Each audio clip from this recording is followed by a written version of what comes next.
Hi friends, ఇక్కడైతే చూస్తున్నారు కదా, మిషన్కి ఆయిలింగ్ అయితే చేంజ్ చేస్తున్నామండి. చూస్తున్నారా?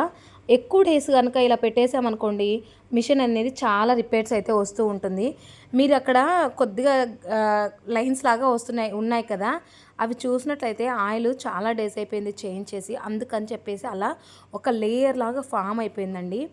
ఆయిల్ ఎక్కువ కూడా కలర్ అనేది మనకి చేంజ్ అవ్వలేదు. ఇంకా అంత నీట్గా క్లీన్ చేసేసాం కదా, మనకి ఆయిలింగ్ అనేది వీటి ద్వారా, ఈ థ్రెడ్స్ ద్వారా అయితే మనకి సప్లై అవుతుందన్నమాట మిషన్కి అనేది. మనం అన్ని చోట్ల వేయని అవసరం లేదు. జాక్ మిషన్ అండి. ఇదైతే ఫిల్టర్స్ అనమాట. ఫిల్టర్స్ అలాగే పైప్ అనేది చిన్నది ఒకటి ఉంటుంది. ఫిల్టర్ అనేది మనకి ఎందుకు ఇస్తారంటే, ఏదైనా ఆయిల్లో పడినా కూడా ఆ ఫిల్టర్ ద్వారా కూడా లోపలికి పోకుండా ఉంటుంది. అలా వెళ్ళినాయనుకోండి, ఏదైనా థ్రెడ్సే కానివ్వండి, లేదంటే కుందన్స్ ఇలా అయితే వెళ్తూ ఉంటాయి కదా, మనం స్టిచ్ చేసేటప్పుడు అలా వెళ్ళకుండా ఫిల్టర్స్ అయితే ఉంటాయన్నమాట. ఆయిల్ అయితే చూస్తున్నారు కదా, హై లో అని ఉంటాయండి. మనము ఎక్కువ కూడా వేసేయకూడదు ఆయిలింగ్ అనేది. చూస్తున్నారు కదా, ఇప్పుడైతే నీట్గా ఉంది కదా, ఒక లేయర్ లాగా ఫామ్ అయిపోయిందండి. మీకు ఇక్కడ క్లియర్గా కనిపిస్తూ ఉంటుంది. ఎక్కువ జిగ్జాక్ మిషను అంటే జాక్ మిషను ఎక్కువ వాడుతున్నట్లయితే ఒక 3-4 మంత్స్కంతా చేంజ్ చేసేయండి. అలా ఎక్కువ డేస్ అయితే పెట్టేయకండి.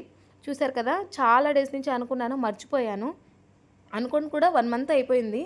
తర్వాత గుర్తొచ్చేసి ఇంక నిన్న ఖాళీగా ఉన్నాం కదా అని చెప్పేసి నిన్నైతే చేంజ్ చేసేసాము. అంతా కూడా క్లీన్ చేసేసానండి. ఫుల్ వీడియో లింక్ అయితే కిందనే ఉంది. ఒక్కసారి చెక్ చేసి చూడండి. మన